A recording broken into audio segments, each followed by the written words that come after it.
$8 billion didn't vanish in a single day.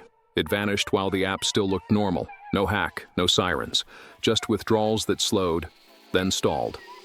FTX didn't die in the crash. It died in the quiet minutes when leaving was still possible. This collapse wasn't random. It happened because liquidity was used as proof of safety. As long as withdrawals cleared, people assumed reserves existed. But withdrawal speed is not a reserve. It's a mood. Sam Bankman-Fried didn't need everyone to be greedy. He only needed them to feel calm. And calm is easy to fake until the exit becomes a stampede. FTX didn't feel like a casino. It felt like plumbing, clean design, professional language.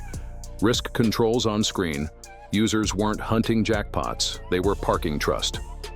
When a platform looks like infrastructure, people stop asking where the money sits today. They treat convenience as proof, and convenience delays the one question that saves you.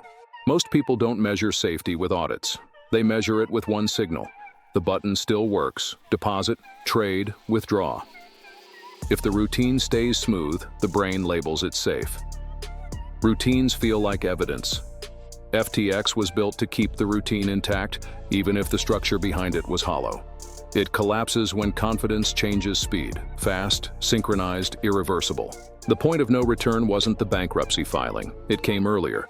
It started with the first coordinated wave of withdrawals. Large players moved quietly and fast.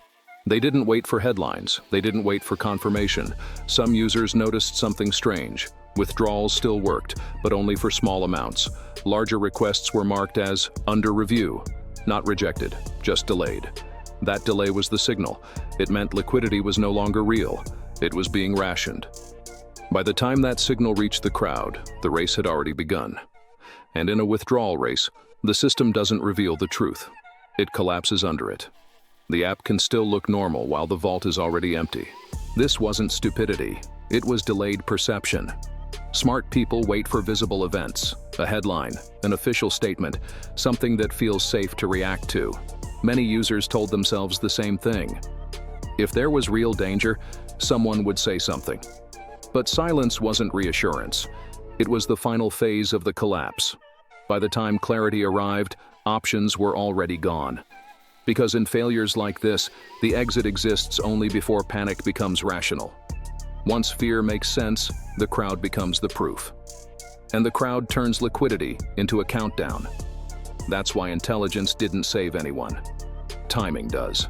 Smart people failed for one reason. They waited for a visible event, a headline, a statement that felt official. But collapses like this punish people who wait for clarity. Clarity arrives when the crowd has already moved. The smartest question isn't, is it safe? It's, what happens if everyone leaves today? If the answer depends on everyone staying calm, you're not in a safe system. You're in a confidence trade. And confidence trades end with no exits. FTX was crypto, but the pattern is older than crypto. Trusted brand, hidden leverage, comfort during good times. Then a liquidity shock that turns withdrawals into a synchronized escape. Different assets, same ending.